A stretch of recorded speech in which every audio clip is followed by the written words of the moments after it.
মৃত্যুশয্যায় মহাবীর সাহাবী খালিদ বিন ওয়ালিদ দুর্বল কণ্ঠে তার স্ত্রীকে বিছানায় পাশে বসতে বললেন আর বললেন, খুব প্রয়োজনীয় একটি প্রশ্নের উত্তর জানা যে বাকি রয়ে গেছে।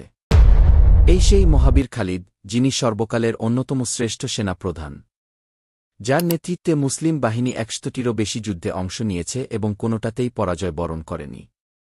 তার রণকৌশল আজও বিভিন্ন দেশের সেনাবাহিনীতে প্রশিক্ষণের সময় পাত্র হিসাবে শিখানো হয়।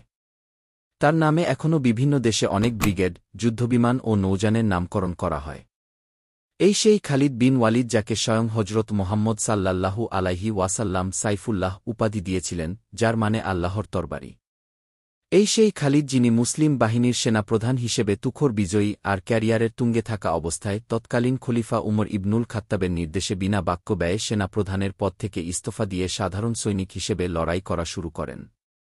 সেই খালিদ আজ মৃত্যুশয্যায় নিস্তেজ হয়ে শুয়ে আছেন। বিছানায় শুয়েই তার প্রাণপ্রিয় স্ত্রীকে খালিদ বললেন, প্রিয়তমা স্ত্রী, আমি বেশিক্ষণ বাঁচব বলে মনে হচ্ছে না। একটা আফসোস এই বিদায় বেলায় ভীষণ কষ্ট দিচ্ছে, তুমি কি এর উত্তর দিতে পারো? খালিদের স্ত্রী বিনয়ের সাথে জিজ্ঞাসা করলেন, কি প্রশ্ন আপনার মনে? আমাকে বলুন, দেখি আমি এর উত্তর দিতে পারি কি না। ৫৭ বছরের খালিদ বললেন, তুমি আমার সারাটা শরীর পরীক্ষা করে দেখো, এমন কোন স্থান কি আমার শরীরে আছে যেখানে শত্রুর তরবারির আঘাত নেই? একজন স্বামীকে তো স্ত্রী ভালো করেই জানেন, চেনেন। তবুও দীর্ঘক্ষণ পরীক্ষা করে স্ত্রী উত্তর দিলেন, না, আল্লাহর রাস্তায় আপনি এত বেশি যুদ্ধ করেছেন যে শত্রুর আঘাত আপনার সারাটা শরীরেই আছে। খালিদ বিন ওয়ালিদ তখন দুঃখ নিয়ে বললেন, আল্লাহর কসম, প্রতিটা জিহাদে আমার নিয়ত থাকত যেন আমি ময়দানে শত্রুর আঘাতে মারা যাই, তাতে যেন শহীদের মর্যাদা পাই।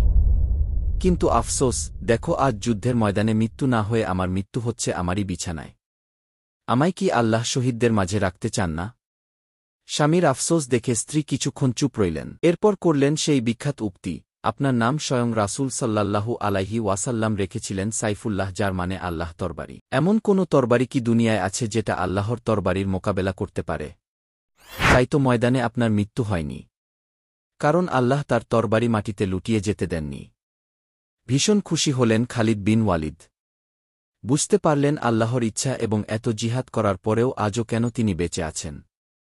তার অন্তরে তখন একটা তৃপ্তির বাতাস বইতে শুরু করল। সেই বাতাসে ভেসেই এর কিছুক্ষণ পরে শান্তিতে বেহেশতের রাস্তায় চলে গেলেন মহাবীর খালিদ বিন ওয়ালিদ। আমরা অনেকেই সম্রাট জুলিয়াস সিজারের গুণগান করি, আলেকজান্ডারের ঘটনা মন দিয়ে শুনি, নেপোলিয়ানকে শ্রেষ্ঠ বলি, অথচ আমরা খালিদ বিন ওয়ালিদকে চিনি না। জেনারেল খালিদ বিন ওয়ালিদের নেতৃত্বগুণ, বীরত্ব আর রণকৌশলের সামনে অন্য যে কোনো সেনানায়ক তুচ্ছ। আল্লাহ আমাদেরকে মহাবীর খালিদের মতো তার দিনের একজন সৈনিক হিসেবে কবুল করেন, আমিন। মৃত্যুশয্যায় মহাবীর সাহাবী খালিদ বিন ওয়ালিদ।